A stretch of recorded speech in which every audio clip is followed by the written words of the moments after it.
It started like every other complaint Nigerians had learned to ignore. A debit alert, small, almost insulting. 387. At first, it looked like one of those random bank charges nobody ever questioned anymore. The kind that came with vague descriptions. SS fee, processing, maintenance, stamp duty. Labels people complained about on Twitter but eventually shrugged off. But this one was different, because it didn't stop. Across Lagos, Abuja, Port Harcourt, people began noticing it, quietly at first. A KK rider checking his balance after a long day. A university student trying to manage the last B2000 in her account. A market woman reconciling her transfers for the week. Tiny deductions, 1.12, 4.05, 2.73, always irregular, always forgettable, and always just small enough to ignore. No official message, no clear explanation, just numbers slipping away like drops of water into sand. If you were one of them, you probably would have said the same thing everyone else said. Na bank wahala. Nothing new. But here's the part nobody noticed. These deductions weren't random. They were precise, calculated, and happening at a scale no one could see. Millions of transactions, quietly bleeding, day after day, week after week. Until somewhere, hidden behind layers of encrypted systems and routine banking traffic, those tiny amounts were no longer tiny. They were becoming something else entirely. Something massive, something dangerous. And the scariest part? Nobody, not even the bank, knew it was happening yet. Or did they? Inside one of the most respected commercial banks in Nigeria's financial district in Lagos, there was a man most people barely noticed. Not because he was invisible, but because he was exactly the kind of person banks are built on. Quiet, efficient, and forgettable. His name was Tunde Alabi, a senior back-end systems analyst in the digital transactions unit. The kind of role that never appears in customer-facing conversations, never gets mentioned in press releases, and rarely earns recognition even inside the bank itself. Yet every single naira that moved through mobile apps, USD codes, online transfers, card payments, passed through systems people like Tunde maintained. He wasn't flashy. He didn't drive exotic cars. He didn't dress like the typical Lagos finance elite. Most mornings, he arrived early enough to see cleaners finishing up the office floors. Most nights, he left after the building had already switched half its lights off to save electricity costs. To his colleagues, he was predictable. Lunch alone, minimal conversation, always staring at lines of code like they were puzzles only he could fully see. But what they didn't know was this. Tunde understood the bank's system better than the people who built it. He had spent years mapping its weaknesses, its overlooked microfees, its rounding behaviors, its silent transactions adjustments that no customer ever questioned. Every alert, every deduction, every service fee, he saw patterns inside them. Patterns no one else cared enough to look for. And while others saw a stable banking system, Tunde saw something else entirely. A machine built on trust. And trust was programmable. Still, at this point in time, he was just another banker. Or at least, that's what the system believed. And in a place like this, belief was more powerful than truth. To understand what was about to happen, you have to understand the system itself. Because in Nigeria, banking isn't just a service. It's survival. Every morning, millions of people interact with it, often without thinking. USD transfers in areas with poor internet, mobile app transactions during traffic in Lagos, POS payments in small roadside shops, salary alerts, school fees, rent, emergency transfers. Money moves constantly. And behind every single movement is a complex web of systems most customers will never see. Layers of infrastructure, transaction switches, settlement engines, middleware APIs connecting mobile apps to core banking servers, automated fee calculators that attach charges based on transaction type, volume, and timing. It's fast, almost invisible, and most importantly, it's trusted. Because Nigerians have been conditioned over time to accept small inconsistencies. A missing tin here, an unexplained Bamsha 50 charge there, a delay, a reversal that never fully matches, a debit without immediate explanation. People complain, but they move on, because the amounts feel too small to fight, too stressful to chase, and too common to question deeply. Inside the bank, these tiny deductions are categorized as normal system behavior, rounding adjustments, network fees, third-party integrations, automated maintenance charges. Everything has a label. Everything looks legitimate. But here's what makes systems like this dangerous. They are built for scale, not scrutiny. No human being is watching every transaction. No manager is manually verifying millions of micro deductions. Instead, there's an assumption. If something is wrong, the system will flag it. But what if the system itself was the problem? What if something was happening within the logic of the system, so small, so perfectly disguised, that it never triggered suspicion? Because somewhere deep inside this network of trust, automation, and routine behavior, there was space, not for a large, obvious theft, but for something much quieter, something patient, something that didn't fight the system, but used it exactly the way it was designed. And only one person inside that building had started to realize just how dangerous that possibility was. Tunde. For someone who understood billions in transaction flow, Tunde's own life was painfully small. Every month, his salary came in like clockwork, and every month it disappeared even faster. Rent in Lagos wasn't forgiving. Fuel prices kept rising. Food costs had doubled in less than a year. Electricity bills came like threats. And somewhere in the background of it all was expectation, family. Back in Ibadan, his mother still called him our hope. His younger siblings believed he had made it simply because he worked in a bank. They didn't see the reality. They didn't see him calculating expenses before buying bread. They didn't see him ignoring calls when he couldn't send money. They didn't see the quiet embarrassment of looking successful on the outside, but struggling underneath.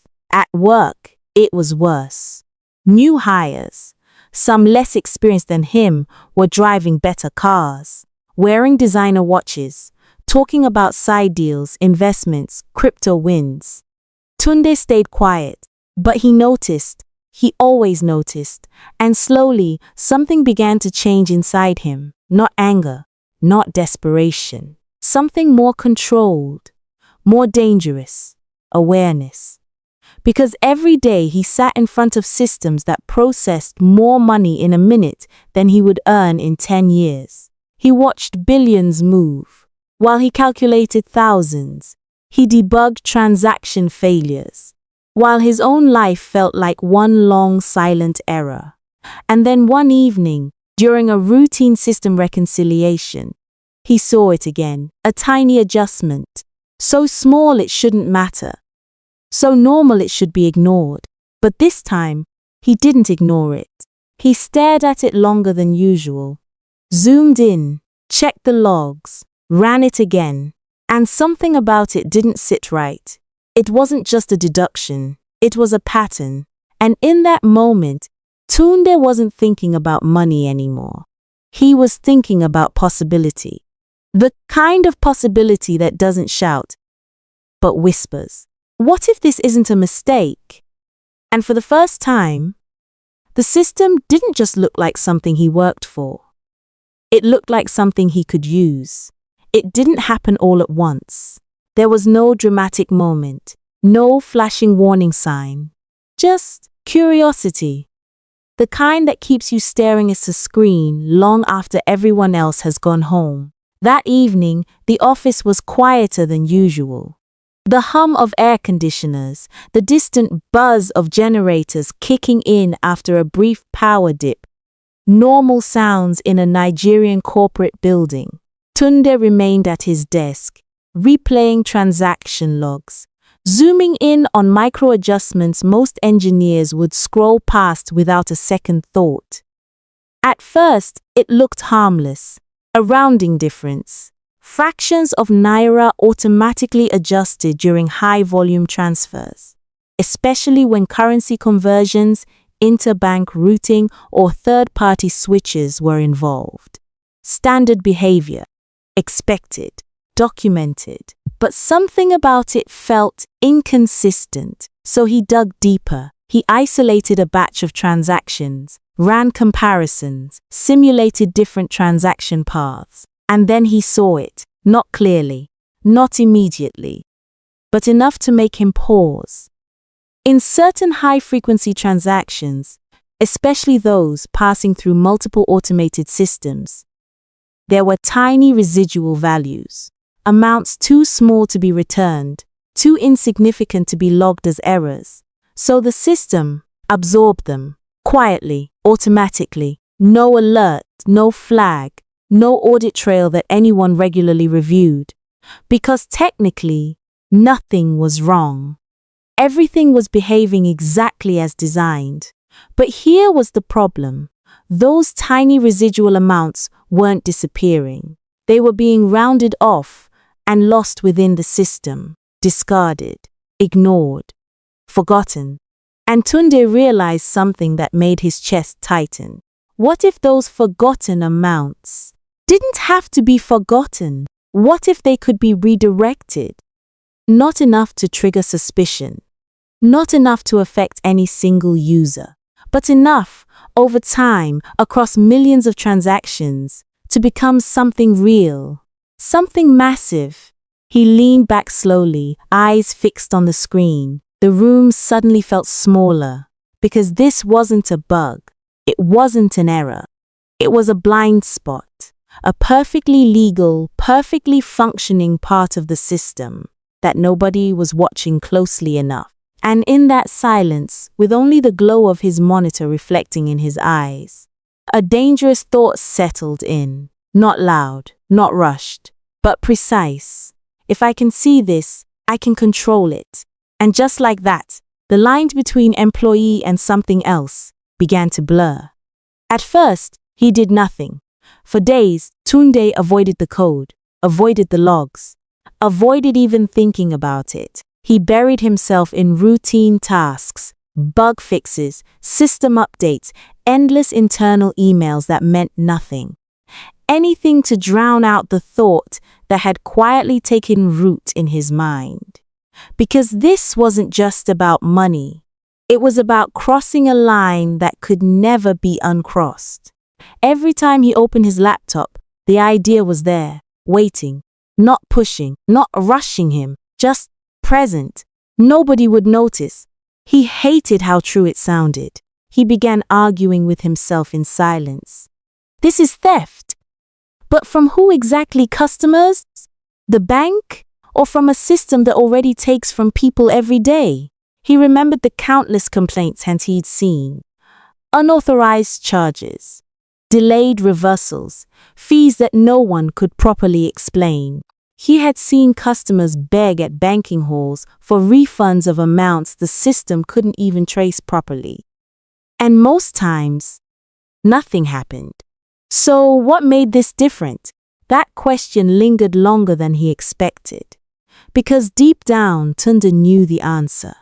This wasn't an accident. This would be intentional, carefully designed, repeated. And that made it something else entirely, something heavier. But then, reality pushed back. Another call from home. His mother's voice, hopeful but tired. Your brother's school fees, we're still trying. He closed his eyes, said he would see what he could do. After the call, he stared at his bank app. His balance wasn't enough. It was never enough. Meanwhile, at work the next day, he watched a single corporate transaction pass through the system. 480 million. Processed in seconds. No emotion, no hesitation, just numbers moving, effortlessly. And something inside him shifted. Not suddenly, not violently, but quietly, like a door unlocking. Because the truth was, the system didn't feel. It didn't care who had too little or too much. It just followed instructions. And Tunde knew how to write instructions. That night, he didn't avoid the code. He opened it. Slowly, carefully. Like someone stepping into something they already knew they wouldn't come back from. His fingers hovered over the keyboard, paused, for just a moment. And then, he started typing. Tunde didn't rush it. That would have been the first mistake. Instead, he approached it the same way he handled every critical system inside the bank. With patience, precision, and an understanding that the safest changes are the ones that look like nothing changed at all. He started by recreating the behavior he had observed. Not stealing, not yet. Just studying. Simulating transaction flows in a controlled environment, tracking how micro-residuals appeared, where they were dropped, which services touched them before they disappeared. It took days, then weeks, because he wasn't building something new. He was learning how to blend into something that already existed, and slowly a structure began to form in his mind. Not a hack.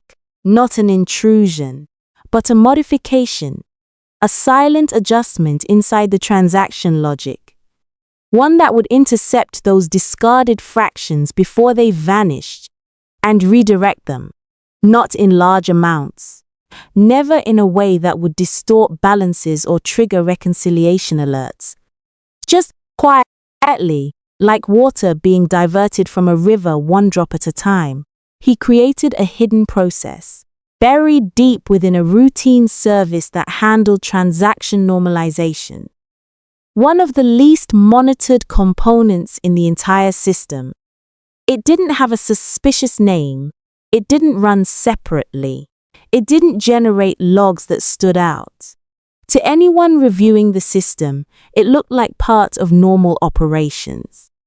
But inside that process, there was a rule. A condition so small it could be overlooked by even the most experienced auditor. If a transaction produced a residual value below a certain threshold, instead of letting the system discard it, it would be reassigned, rerouted, collected. At first, he didn't connect it to himself. That would come later. For now, he created a temporary holding structure, an eternal pathway that mimicked legitimate system behavior. Something that could exist without raising suspicion during audits. Something that didn't point to a person. Because Tunde understood one thing clearly. The biggest threat wasn't the system. It was visibility. So he removed himself from the equation entirely. No personal accounts, no direct transfers, no obvious endpoints. Just movement, silent accumulation, hidden within the same complexity that protected the bank itself.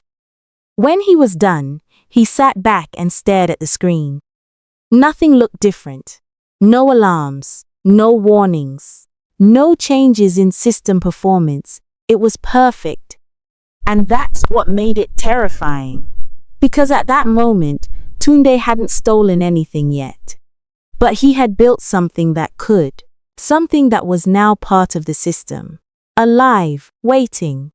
And all it needed was one real transaction. Just one. To prove it worked. The first real transaction came on a Tuesday morning. Nothing special about the day. No unusual system load. No network stress. No emergency patches running in the background. Just thousands of ordinary Nigerians doing what they always did. sending money, paying bills, moving life forward one transfer at a time. Tunde didn't announce anything to himself. He didn't celebrate. He simply watched. A single retail transaction passed through the system. 18,450 sent from a salary account in Port Harcourt to a merchant wallet in Lagos. Normal routing, normal fees, normal logs. But inside the hidden layer Tunde had created, something subtle activated. The residual fraction appeared. 6-3. Too small to matter, too small to notice. The system did what it always did, prepared to discard it. But this time, it didn't disappear. It diverted, silently, instantly. And for a fraction of a second, Tunde held his breath. Then it happened. A confirmation log appeared in his internal monitoring script. Not loud, not dramatic, just a line of data that should not have existed before. Accrual successful. He didn't move, didn't blink. He rechecked it once, twice, again. It was real. The system had not broken, nothing had crashed, no alerts had triggered. To the bank, everything was normal. But something had changed in the background. That 663 had not been discarded. It had been redirected into his hidden aggregation layer. One transaction, one fraction, one invisible success. Tunde leaned back slowly, his face unreadable. Because the most dangerous part wasn't that it worked. It was how cleanly it worked. No resistance, no friction, no sign that anything unusual had happened at all. And that meant only one thing. It could scale across hundreds of transactions, thousands, millions. He looked at the screen again, this time not as an engineer, but as someone standing at the edge of something far bigger than code. Outside, Lagos traffic blared as usual, honking cars, shouting conductors, life moving in chaos. Inside the bank, the system continued processing billions without pause. And within it, a silent process had just learned how to feed. Tunde closed his eyes for a brief moment, not in relief, not in joy, but in understanding, because he knew what had just begun. And more importantly, he knew it could no longer be stopped without consequences. Not easily, not cleanly, not anymore. After the first success, Tunde didn't immediately scale it. That was the difference between impulse and intelligence, he observed. He waited. He studied how the system behaved under real pressure. Peak hours, salary days, heavy transfer windows, when millions of transactions flooded in within minutes. What he saw reassured him and disturbed him at the same time. Because the system didn't slow down. It didn't notice anything. It simply kept moving money. Endlessly. Predictably. And within that predictability, Tunde began to expand. Not loudly. Not aggressively. He didn't increase the deduction size. That would be reckless. Instead, he increased coverage. He adjusted the logic so the micro-residual capture wasn't tied to one transaction path anymore, but multiple silent points inside the banking flow, mobile transfers, payments, card settlements, merchant to batching interbank clearing adjustments. Each one became a quiet entry point, still invisible, still below detection thresholds, but now no longer isolated. They were connected, like branches feeding into the same underground stream. At first, the accumulation was almost laughable. A few naira here, a few kobo there, so small it didn't feel real. But Tunde knew better than to judge it by size. He judged it by frequency. And frequency was relentless. Millions of transactions daily meant millions of opportunities. And the system, by design, was not built to question its own micro-losses. It was built to normalize them. Within days, the hidden balance started growing, slowly at first, then steadily, then faster than he expected. That was the moment something shifted in Tunde's mindset.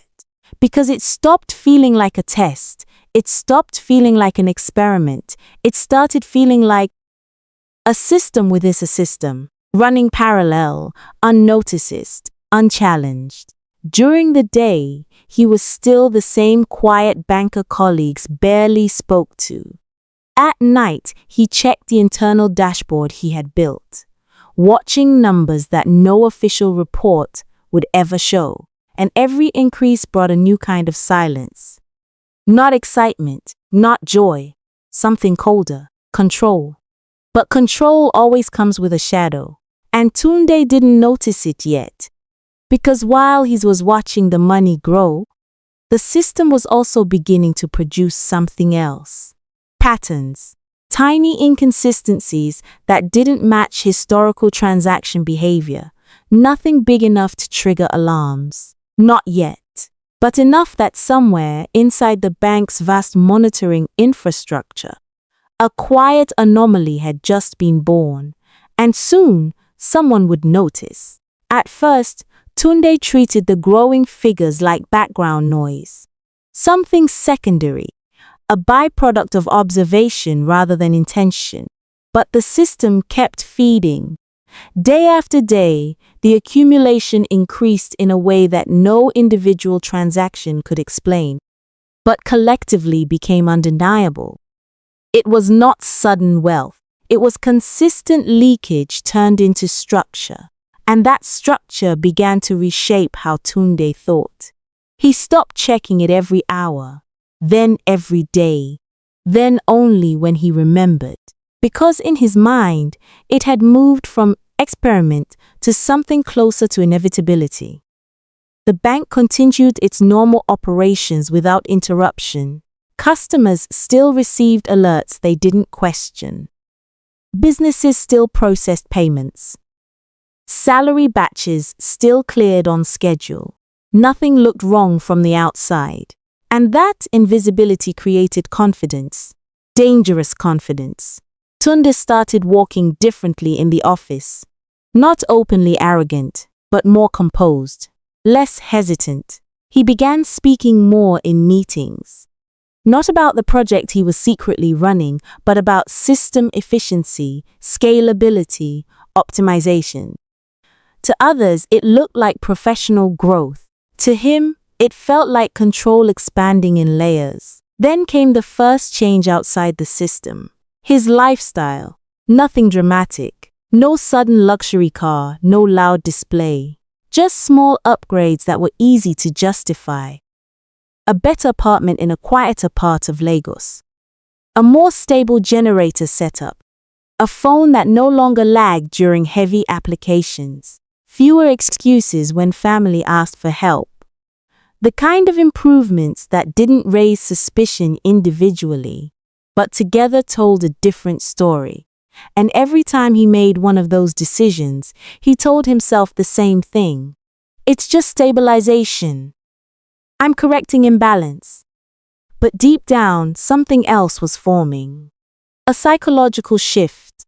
Because when money stops being scarce, fear changes shape. It doesn't disappear. It moves into risk tolerance, into confidence, into the belief that systems, no matter how large, can be understood and therefore influenced. Still, there was one thing Tunde hadn't accounted for. The bank wasn't blind. It was just slow. And somewhere inside its infrastructure, automated monitoring systems were beginning to register something unusual. Not theft. Not yet. Just behavior. A pattern of micro losses that didn't match expected statistical noise. At first, it was dismissed. Systems glitch, network variation, normal rounding behavior. But as days passed, the anomaly didn't correct itself. It deepened. And inside a quiet monitoring dashboard few people ever checked, a small flag appeared. Not red, not urgent, just unusual. And sometimes, that is enough to start an investigation. While Tunde's hidden balance kept growing, life outside the system continued exactly as it always had. Which is what made it so dangerous.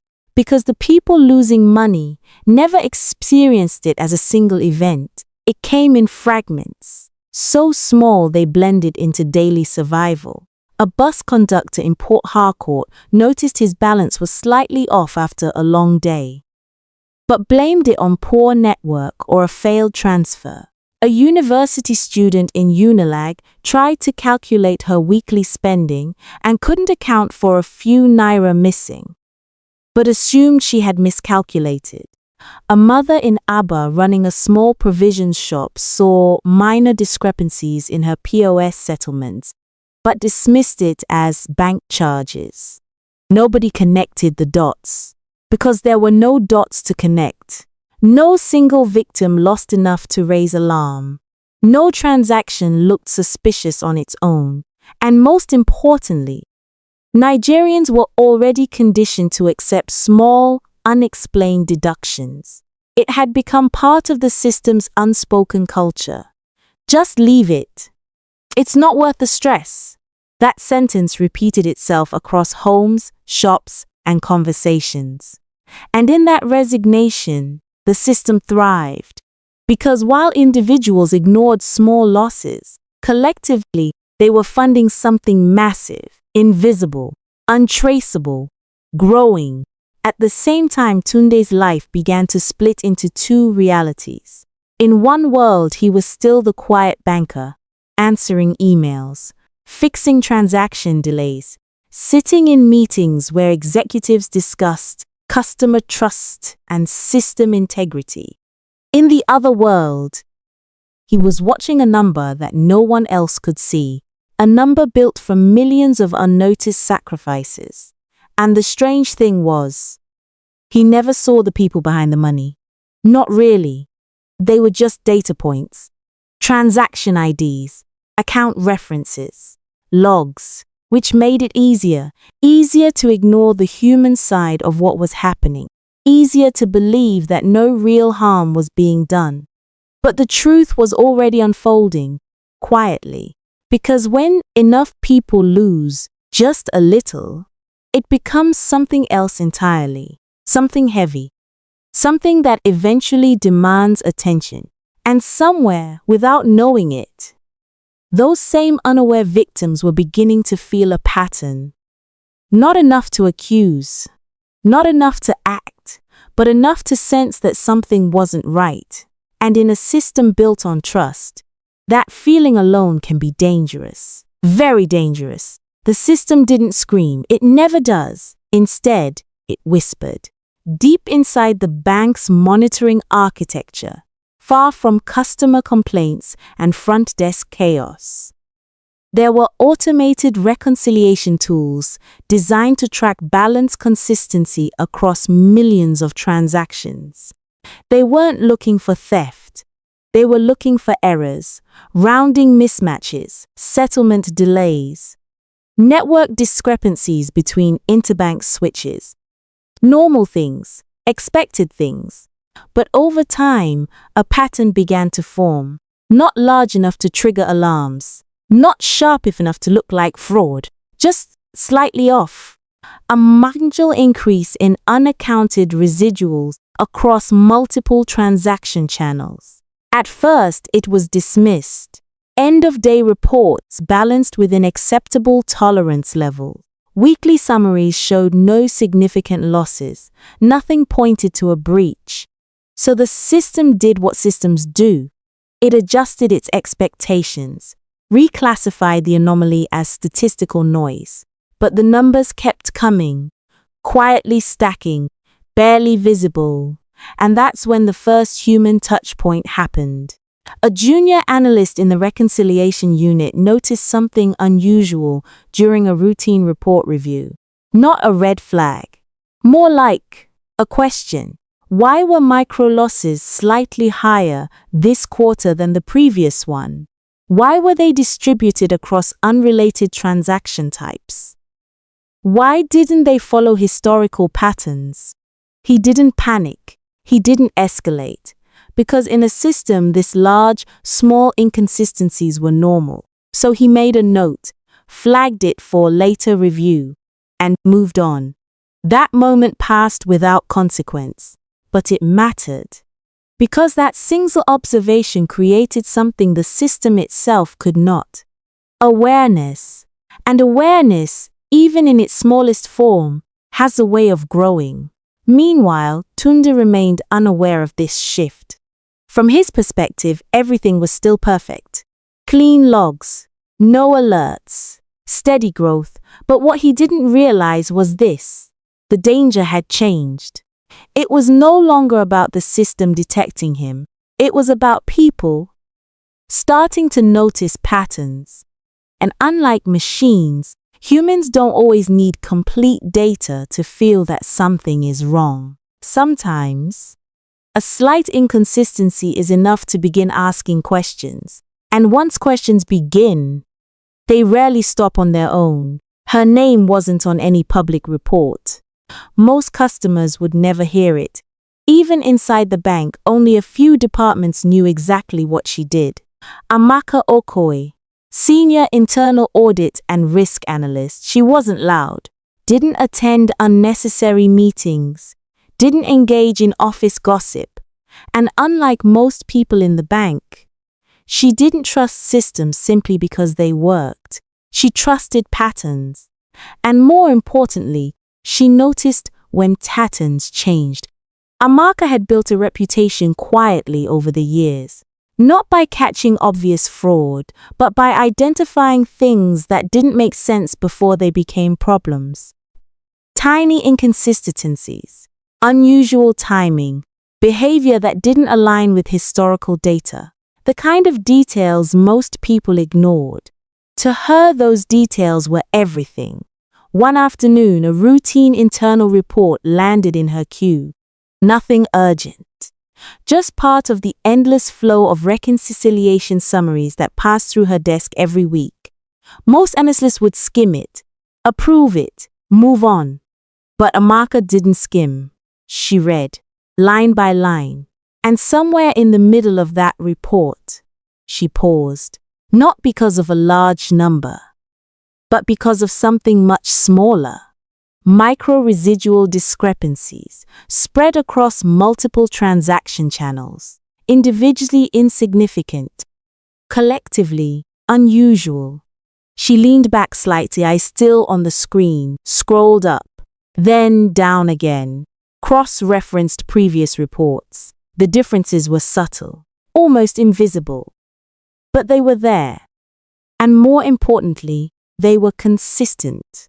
That's what caught her attention. Because randomness doesn't repeat itself so neatly, and systems don't change behavior without a reason. She didn't raise an alarm, not yet. Instead, she did something far more dangerous. She became curious. Quietly, she opened a deeper dataset, expanded the time frame, pulled transaction patterns across weeks instead of days, then months. And as the data unfolded, her expression didn't change, but her focus sharpened. Because what she was looking at wasn't noise. It was structure, not large enough to panic anyone, not obvious enough to accuse, but precise enough to suggest one thing: intent. Amaka closed the report slowly, not rushing, not reacting, just thinking. Because she understood something most people didn't. The most sophisticated frauds don't appear as spikes. They appear as patterns that pretend to be normal. And somewhere inside this system, something was pretending. She didn't say a word to anyone, didn't send an email, didn't log an official concern. Instead, she opened a blank document and started writing down our questions. Because once you start asking the right questions, you don't need alarms. You don't need warnings. You just need time. And Amaka had just decided to take a closer look. Amaka didn't announce an investigation. That would have been a mistake. In a system this sensitive, the moment you label something as fraud, people react. Logs get reviewed. Departments get alerted. And if someone is responsible, they start covering their tracks. So she did the opposite. She stayed invisible. Her access level allowed her to move quietly between systems, pulling data from reconciliation engines, transaction switches, and internal audit logs without triggering attention. To everyone else, she was just doing routine checks. But what she was actually doing was building a pattern. She started with time, plotting when the micro-residual discrepancies appeared most frequently. Peak transaction hours, salary payment periods, high-volume clearing windows. Then she moved to distribution, not tied to one region, not tied to one's customer group, not tied to one transaction type. That alone eliminated simple explanations. Because system errors tend to cluster. This didn't. It spread evenly, deliberately. Next, she examined the behavior of the system itself. What happens to residual values under normal conditions? Where do they go? How are they logged? What thresholds trigger alerts? Everything checked out on the surface. Which made it worse, because the system wasn't failing. It was behaving correctly, and yet something inside it was producing outcomes that didn't align with history. That's when she shifted her focus. From what was happening to how it could happen without being seen. She began tracing transaction pathways, not the obvious ones, but the deeper layers most engineers rarely revisit after deployment. Normalization services, rounding handlers, background reconciliation scripts, the quiet parts of the system. The parts that don't get attention unless something breaks. Hours turned into days, days into late nights. And slowly, a realization began to form. Not a conclusion. Not yet, but a direction. Because somewhere inside those layers, there was a behavior that didn't belong. Not large enough to disrupt operations, but precise enough to exist repeatedly. And that kind of precision doesn't happen by accident. Amaka paused one night, staring at a complex transaction flow diagram on her screen.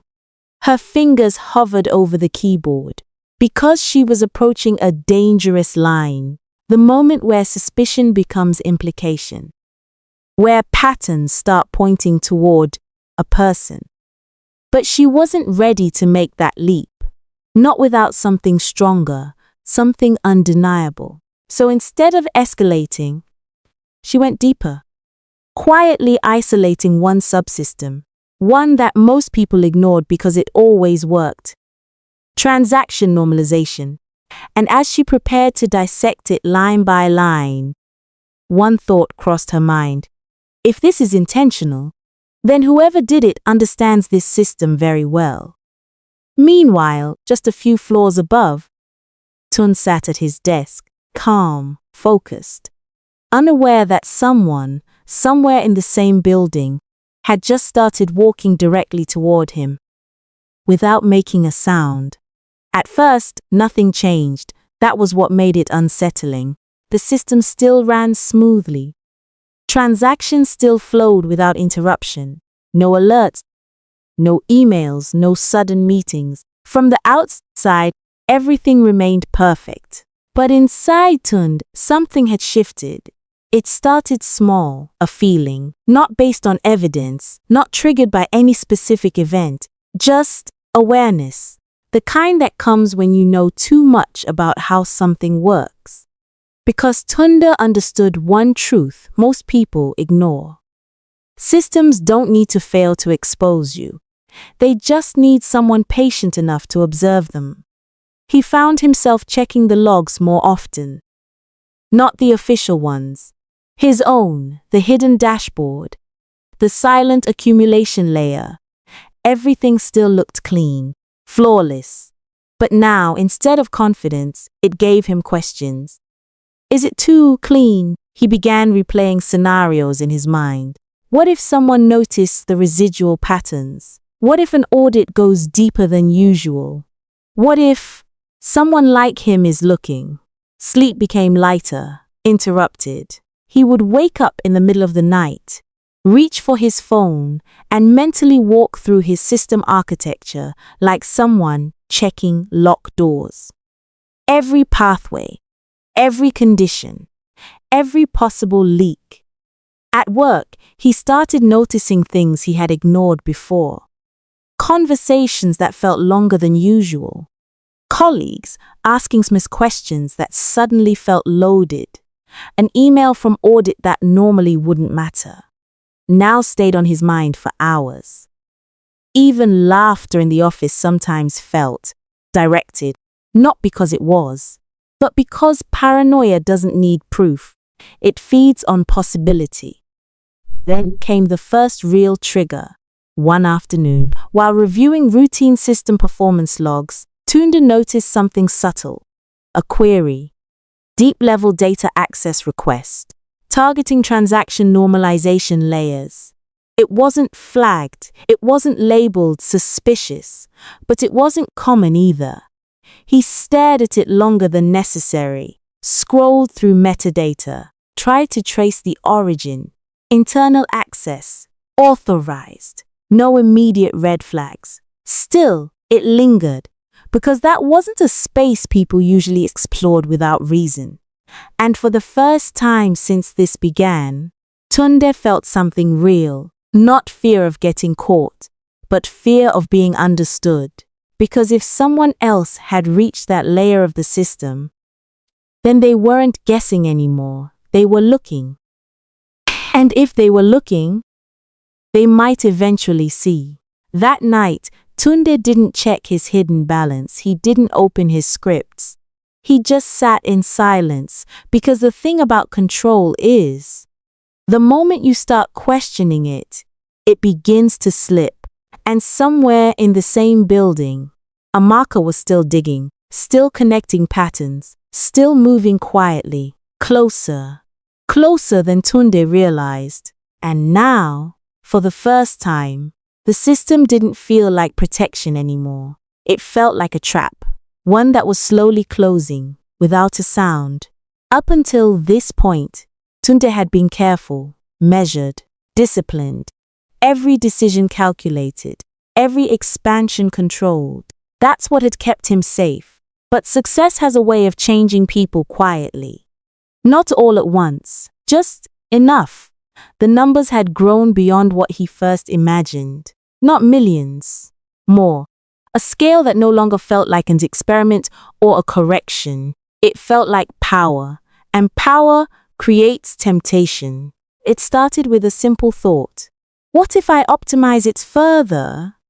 Not increase the deduction size, that would be reckless, but adjust the frequency slightly, almost unnoticeable, a minor tweak in the threshold condition. Just enough to capture more residuals across more transaction paths. Still small, still invisible, but faster, more efficient. He justified it easily. The system is already running. No one has noticed. It's safe. That word, safe, was where the mistake began. Because in reality, the system had already started attracting attention. And what Tunde didn't realize was this. Amaka had reached the normalization layer. Not fully, not conclusively, but close enough to sense structure, close enough to know that something wasn't behaving naturally. So while Tunde was making his small adjustment, he unknowingly did something critical. He disrupted the pattern, the one thing that had protected him. Consistency. Because fraud that looks like noise survives. But fraud that changes behavior gets noticed. Within days of the adjustment, the system reacted, not with alarms, but with subtle imbalance. Micro-residual discrepancies increased slightly beyond historical variance. Still small, still ignorable to most, but to someone already watching, it stood out, sharply. Amaka saw it almost immediately. The pattern she had been tracking shifted. Not randomly, but deliberately, as if something had just been tuned. She leaned closer to her screen, eyes narrowing, because that was no longer statistical noise. That was interaction. A signal, And signals mean one thing: there is intent behind the system. Back at his desk, Tunde felt it too, not in data, but in instinct. Something didn't sit right. The numbers was growing faster now. But instead of satisfaction, it brought tension. Because deep down, he knew what he had done. He had touched the system, changed its rhythm. And once you change rhythm, you become visible. For the first time since this began, Tunde didn't feel like he was ahead. He felt exposed, not caught, but closer to it than ever before. And somewhere in that same building, Amaka stopped treating it as a question and started treating it as a case. The meeting invite came without urgency. No red flags, no high priority label. Just a calm subject line: internal systems review, transaction normalization. Tunde stared at it longer than necessary. His face didn't change, but something inside him did. Because in a bank like this, titles are never random. And that combination of words, transaction, normalization, felt too specific to ignore. Still, he accepted. He had no reason not to. That was the rule he had lived by since the beginning. Act normal, until normal becomes impossible. The conference room was cold, not physically controlled, quiet, intentional. 3 people were already seated when he walked in: a compliance officer, a systems lead, and then Amaka. She didn't look at him immediately, just closed the file slowly and then raised her eyes. Calm, observant, unreadable. No hostility, no accusation, which somehow made it worse. The meeting started like any other. Routine questions, system performance, recent updates, transaction load behavior. Tunde answered smoothly, confident, measured. Everything aligned with his role, everything sounded normal. But then, the questions changed, not abruptly, gradually, like someone tightening a thread. Amaka spoke for the first time. Her voice was calm, almost neutral. We've been reviewing residual transaction behavior over the past few months. Tunde nodded slightly. Nothing unusual. Still safe, she continued. There's been a consistent pattern across multiple transaction paths. A pause. Not long, just enough. Initially, it looked like system noise. Another pause. Her eyes didn't leave his. But then the pattern changed. Silence filled the room. Heavy, controlled. Tunde felt it. Not panic, not yet, but pressure. Because this was no longer general. This was precise. Amaka turned her laptop slightly. Not enough for everyone to see clearly, just enough for him. Graphs, timesins, micro variations plotted with unsettling accuracy. This shift, she said quietly, happened recently. She didn't need to say more. He knew exactly when. No one accused him. No one raised their voice. And that was the most dangerous part. Because this wasn't confrontation through force. It was confrontation through understanding. Amaka leaned back slightly. Still calm. Still controlled. Then she said something that changed everything. Whoever designed this understands the system very well. Not if, not maybe, whoever. That was the moment the room shifted. From discussion to exposure. Tunde didn't speak immediately because he realized something critical in that silence. They didn't have proof. Not yet, but they had direction. And in a system like this, direction is only a matter of time away from evidence. For the first time since it began, Tunde was no longer ahead of the system. He was inside it, surrounded by it, and now it was looking directly at him. Amaka closed the laptop gently, no dramatic gesture, just finality. We're going to continue this review, she said. Simple, calm, but absolute. And as Tunde walked out of that room, he understood something clearly. This wasn't over, not even close, because the most dangerous phase had just begun. The part where truth doesn't explode, it tightens. slowly, until there's nowhere left to hide. The investigations didn't explode. There was no dramatic arrest, no public scandal, no breaking news headline exposing billions lost overnight. Instead, it disappeared. Quietly, internally, controlled. Within days of that meeting, access levels began to change. Subtly. Tunde noticed it first in the way systems responded to him. Permissions slightly restricted, logs taking longer to load, certain deep layer functions requiring secondary authentication. Nothing direct, nothing accusatory, but deliberate. Amaka didn't confront him again. Not directly, because she understood something critical. If Tunde truly built it, then forcing him would only make him defensive. And defensive systems hide deeper. So instead, she did what he never expected. She let the system turn against him. A silent containment process began. Engineers, under the label of routine optimization, were assigned to review transaction normalization layers. Code audits increased. Background processes were replicated and tested in isolated environments. And slowly, very carefully, his system began to lose control. Not shut down, not yet. Just disrupted. Residual flows started behaving differently. Routing paths became less predictable. Some of his hidden accumulation points stopped receiving input. At first, Tunde thought it was a glitch, then a temporary audit adjustment. But deep down, he knew one night, sitting alone in his apartment, he opened his private dashboard. For the first time since everything began, the numbers had stopped growing, flat, unmoving, silent. That silence hit harder than any alarm could. Because it meant one thing, someone had reached the core. Days later, he was called in again, not to the same room, not the same tone. This time, it was shorter, cleaner, final, no shouting, no threats, just a statement.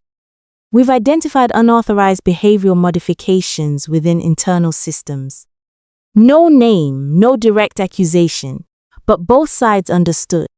Tunde didn't confess. And they didn't force him to, because by now, they didn't need to. They had traced enough. Not everything, but enough to isolate responsibility, enough to act. His access was revoked. Immediately, devices collected. Exit processed quietly. Officially, he resigned. Internally, his records were sealed. The bank contained it, minimized exposure, protected its image. Because in a system built on trust, public panic is more dangerous than hidden truth. And the money? That's where the story bends. Most of it was never fully recovered. Fragments traced, some channels reversed. But a significant portion, gone, lost within layers of digital movement too complex to unwind completely. Months passed, life moved on. Customers continued banking. Small charges still happened, people still complained, and still ignored. Amaka filed her final report, precise, detailed, controlled. But even she knew this wasn't just a case, it was a warning. Because the truth was uncomfortable, not just for the bank, but for everyone. The system had not been broken, it had been used exactly as designed. And somewhere buried deep in millions of transactions, one reality remained. It only took one person to see what everyone else ignored. As for Tunde, no one really knew what happened next. No public case, no visible consequence.